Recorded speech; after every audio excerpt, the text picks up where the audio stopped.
Malolong sa mo e fa tu ni o li fa fo mele tunu tala mo le nei fo ya so mo le jo Samoa sei me to mo tala tomo ta paina pula ngos company kilinge fo ya la tu wa o nga nga nu on o la fonga fa no la nu le fa nga le Samoa fa ti o fa di poti Samoa se me fa vale tu pula a mo le fono malo le ta plenga ma ta longa ma mulu le upa Joseph Swali e te una atpe a wai ile malanga ta milo ale wallabies fa fo ya it fellow Delino tala more than 8 lang.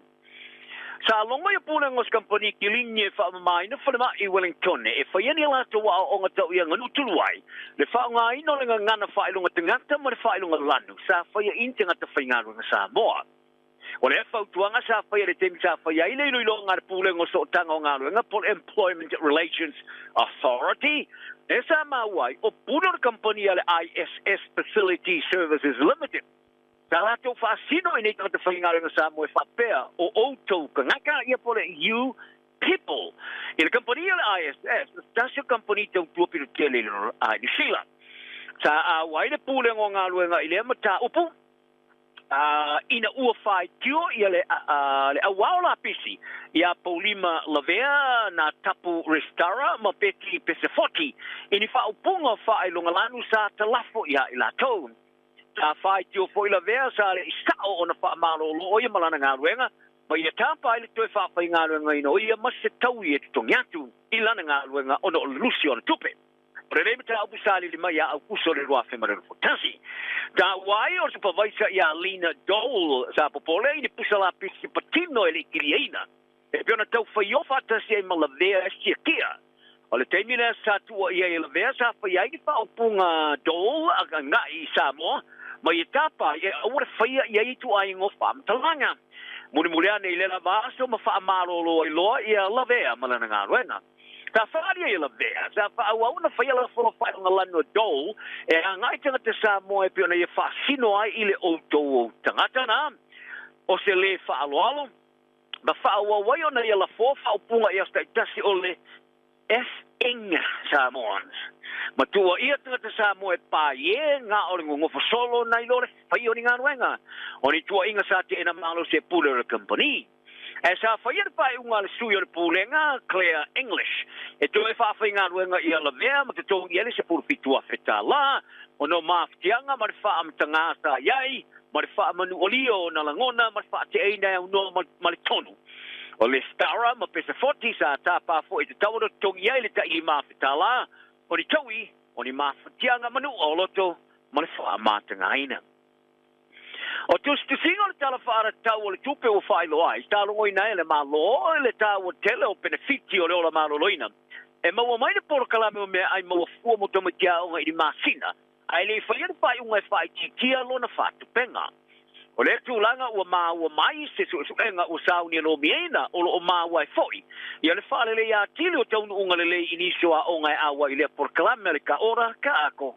O le suenga sa fuafua no mia le masino I unia bitai o lo tau fiu pia. E bitai tustu singo le talawhara tau o le tupe sa lo mia le vasto nei.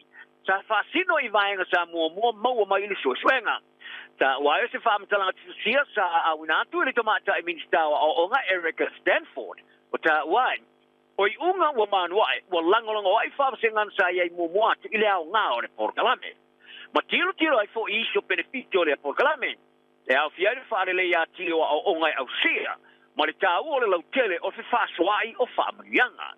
E au fiare le ia to le noku le lei ma toa o tamaitia onga. Ma mawhai o nā wai ngā o inga maa o onga I te tono potua onga, e pio na whaai loai. Inisio a onga le CETO I unga le lei e iai to mai o tamaitia onga.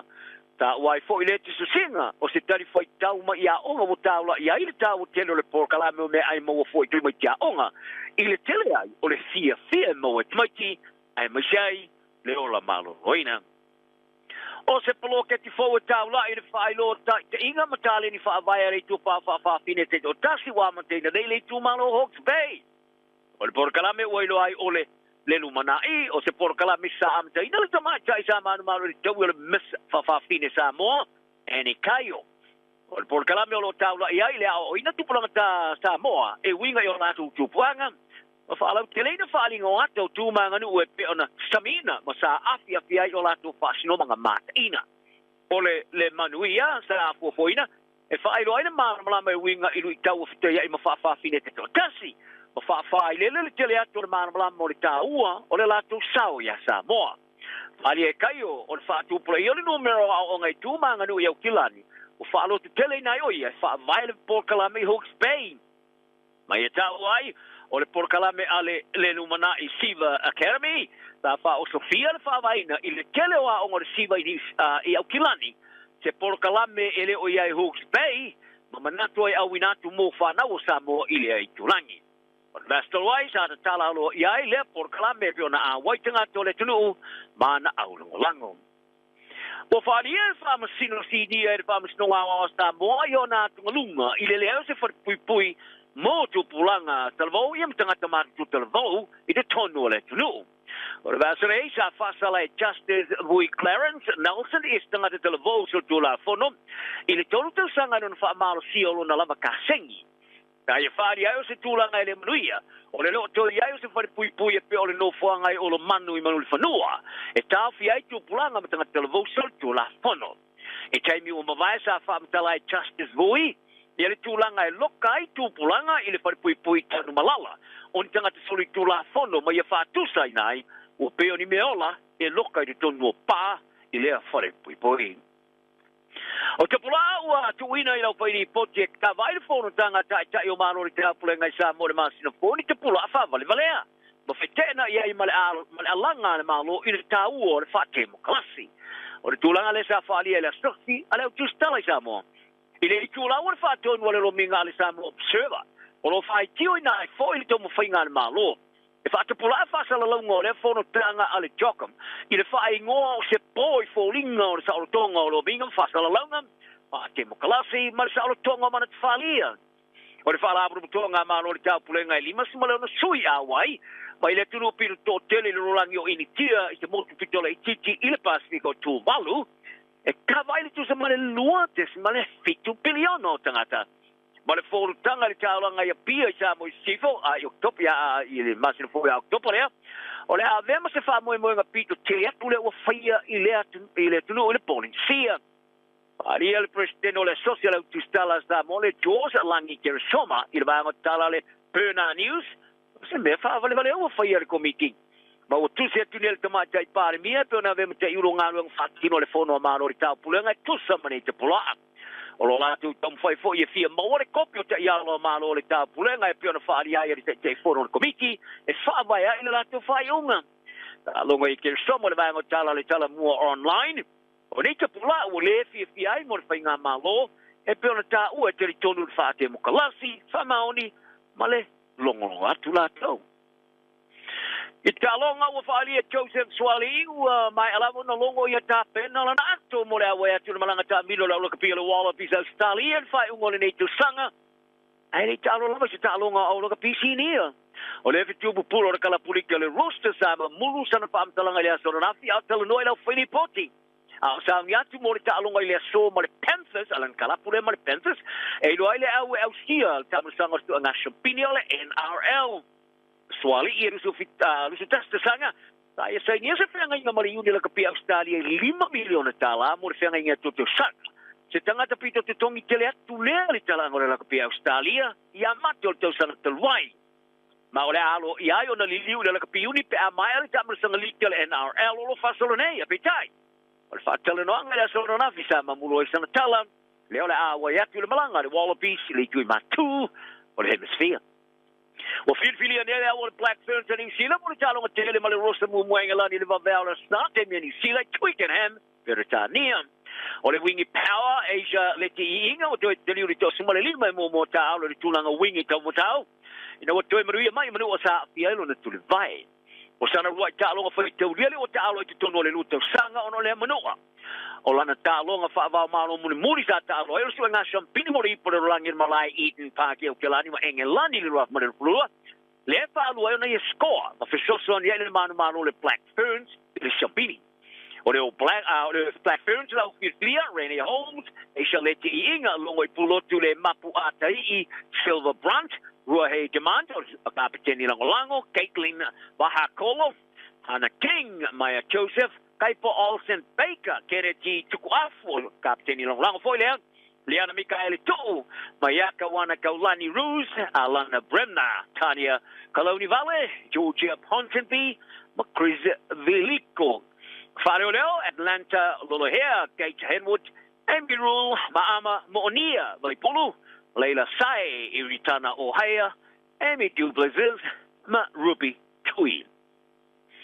Well, Faboni and El President of the Social Five Piling Alarulang, the World Boxing Association for WBA Ile Oceana, fill in mash. Well, I told you, Nela Torfuang about John Parker, New Zealand, Aliveretti, Kauyasta, or Fiti, the Vastalway Hamilton.